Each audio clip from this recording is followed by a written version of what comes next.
अस्सलाम वालेकुम दोस्तों। कल परसों से सोशल मीडिया के ऊपर एक पोस्ट बहुत ज़्यादा गर्दिश कर रही है पाकिस्तान के फास्ट बॉलर एहसानुल्लाह के हवाले से, जिसके ऊपर मैं थोड़ी सी बात करना चाहूँगा।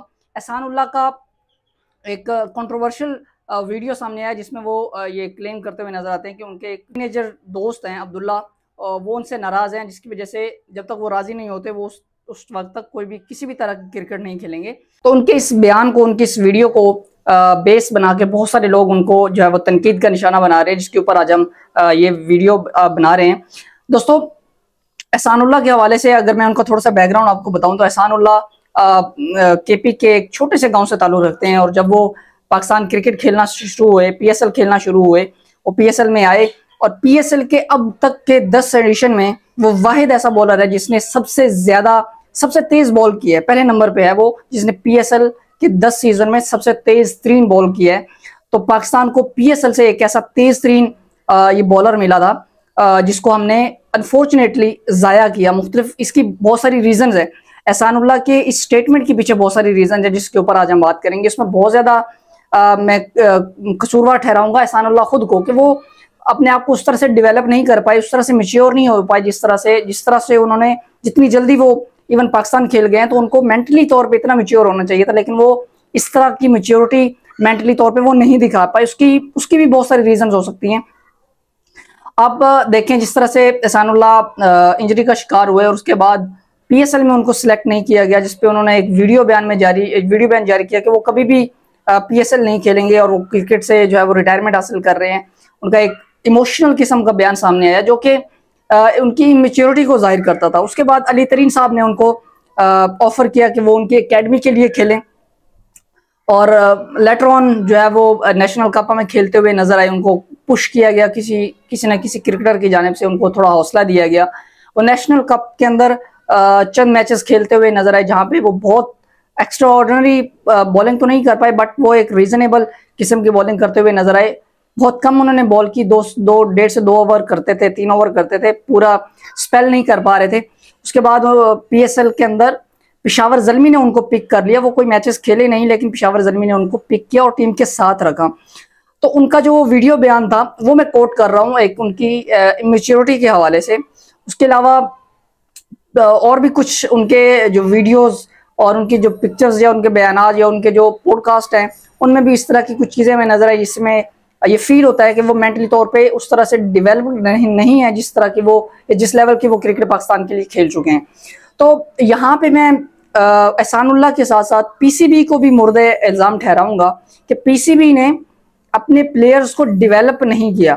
बहुत सारे रीजन हो सकते हैं एहसानुल्लाह की इम्पैच्योरिटी के हवाले से। वो मेंटली तौर पर डिस्टर्ब भी हो सकते हैं, जिस तरह से उनकी इंजरी को कैरी किया गया, वो उनकी इंजरी को ख़राब हुई। वो इवन अली तरीन साहब ने तो उनके लिए ये कह दिया था कि मेरे जो डॉक्टर्स हैं उनके मुताबिक एहसानुल्लाह दोबारा कभी भी 150 की बॉल नहीं कर पाएगा।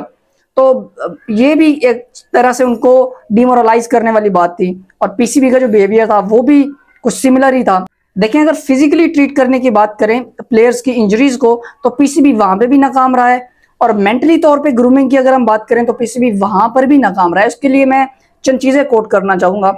पीसीबी की अगर इंटरनेशनल प्लेयर्स की हम बात करें, शहीन शाह अफरीदी की इंजरी हुई, वो मेरे ओपिनियन के हिसाब से और बाकी बहुत सारे एक्सपर्ट्स के ओपिनियन के हिसाब से शहीन अफरीदी भी बड़े अरसे से इंजरी कैरी कर रहे थे, लेकिन पीसीबी के जो डॉक्टर्स हैं उन्होंने उसको आइडेंटिफाई नहीं किया। प्लेयर्स खुद भी नहीं बताते कि वो बाहर ना हो जाएं, और इस वजह से वो खेलते खेलते कि उनकी हालत ख़राब हुई। बाद में हमें वर्ल्ड कप जो है वो कॉस्ट करना पड़ा।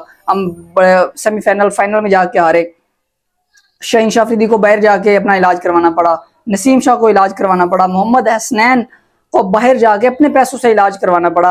अभी रिसेंटली शादाब खान की इंजरी हुई है और उनको भी बाहर जाके इलाज करवाना पड़ रहा है। तो पीसीबी का अपना पैनल क्यों नहीं हो सकता? मेडिकल बोर्ड अगर जो है वो भी सही तरह से काम नहीं कर रहा, और मजीद डॉक्टर्स, अच्छे सर्जन्स जो है वो रख के खुद टेक केयर कर सकता है पीसीबी अपने प्लेयर्स की, क्योंकि इतना ज़्यादा इन्वेस्टमेंट होती है प्लेयर्स के ऊपर। तो आपको उनकी टेक केयर जो है वो इस तरह से करनी चाहिए जिस तरह से बाकी बोर्ड्स करते हैं। पीसीबी कोई छोटा बोर्ड नहीं है, फाइनेंशियली भी बहुत स्ट्रॉन्ग बोर्ड है।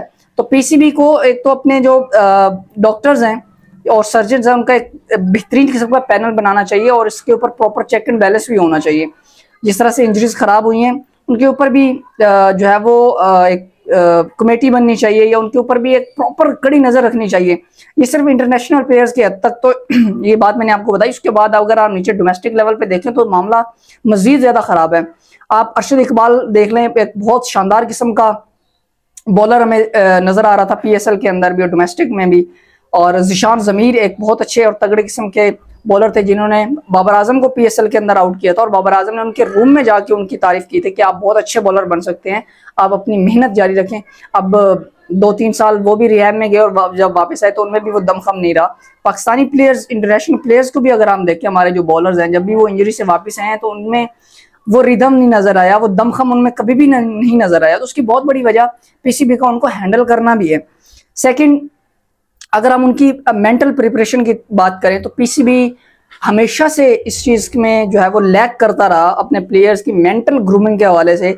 हमने अपने प्लेयर्स को ग्रूम ही नहीं किया कि वो कैमरे को किस तरह से फेस करें, वो सोशल मीडिया को किस तरह से यूटिलाइज करें, और वो इलेक्ट्रॉनिक मीडिया के ऊपर या जब भी वो कैमरे को फेस करें तो उनका जो है वो पॉइंट ऑफ व्यू किस तरह का होना चाहिए, उनको किस तरह से बोलना चाहिए, किस तरह के बयान देने चाहिए। तो इस तरह की मेंटली तौर पे उनकी ग्रूमिंग नहीं हो पाई, उनकी जो है वो काउंसलिंग नहीं की PCB ने जिस तरह से करनी चाहिए था। इसी वजह से बहुत सारे हमने सितारे पहले भी ज़ाया किए और अभी हमें ज़ाया होते हुए नजर आ रहे हैं। ये सिर्फ एहसानुल्लाह की हद तक बात नहीं है। हम अगर रिसेंट अपने पास्ट में देखें, उमर अकमल एक ऐसा करैक्टर था जिसको अगर प्रॉपर काउंसिल किया जाता तो वो एक बहुत शानदार किस्म का टैलेंट था क्रिकेटिंग पॉइंट ऑफ व्यू से, लेकिन वो भी मेंटली तौर पे इन चीज़ों में उलझा रहा।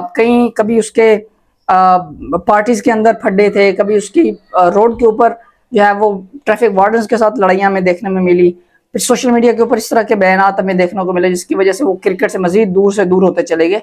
तो PCB को अपने प्लेयर्स के हवाले से ना सिर्फ उनकी फिजिकली ट्रीटमेंट, उनके उस पर ध्यान रखना चाहिए, उनकी जो इंजरीज होती हैं उसको प्रॉपर तरीके से हैंडल करना चाहिए, बल्कि इसके साथ साथ उनकी मेंटली तौर पे ग्रूमिंग, उनकी काउंसलिंग, उनकी सोशल मीडिया इंगेजमेंट को भी ट्रैक करना चाहिए और उनको सिखाना चाहिए कि किस तरह से उन्होंने अपने इस कैरियर को लेके चलना है थ्रू आउट, क्योंकि वो पाकिस्तान को रिप्रेजेंट कर रहे होते हैं। और जब वो कैमरे के सामने आके इस तरह की चीज़ें करते हैं जिससे पाकिस्तान का नाम जो है वो पाकिस्तान का सर शर्म से झुक जाता है। तो इस तरह की चीज़ें जो है, अभी मैं अपने सोशल मीडिया सार्फिन से भी ये रिक्वेस्ट करना चाहूँगा कि वो इस चीज़ों को बहुत ज़्यादा हाईलाइट ना करें। देखें, बहुत सारे प्लेयर्स ऐसे होते हैं जो मेंटली तौर पे इतने मैच्योर नहीं होते, आहिस्ता आहिस्ता वक्त लगता है कि उनको मैच्योर होने में, और जिस जगह से बिलोंग करते हैं एहसानुल्लाह, बहुत जल्दी उनको लाइमलाइट मिली और बहुत जल्दी पाकिस्तान के लिए खेल गए, जिस वजह से उनको इतना टाइम नहीं मिला कि वो मेंटली तौर पे इतना ग्रूम हो सके, और फिर एकदम से वो आए और एकदम से वो गायब भी हो गए, जिसकी वजह से ना वो PCB के ज़ेर साया ज़्यादा टाइम गुजार सके, ना PCB ने उनको टेक केयर अच्छी तरह से किया, जिस वजह से ये छोटी छोटी प्रॉब्लम्स नज़र आती हैं। तो एहसानुल्लाह को भी चाहिए कि वो अपने आप पे काम करें। पाकिस्तान का बहुत बड़ा असासा है, एक तेज़ तरीन बॉलर है जो पाकिस्तान के लिए वापस भी आ सकता है, अच्छे तरीके से सर्व भी कर सकता है पाकिस्तान को। दोस्तों, इसके ऊपर आप अपनी राय कमेंट करके जरूर बताइएगा। वीडियो अच्छी लगे तो लाइक कीजिएगा, शेयर कीजिएगा अपने दोस्तों के साथ, और मेरे चैनल को सब्सक्राइब करना मत भूलिएगा। अल्लाह हाफिज़।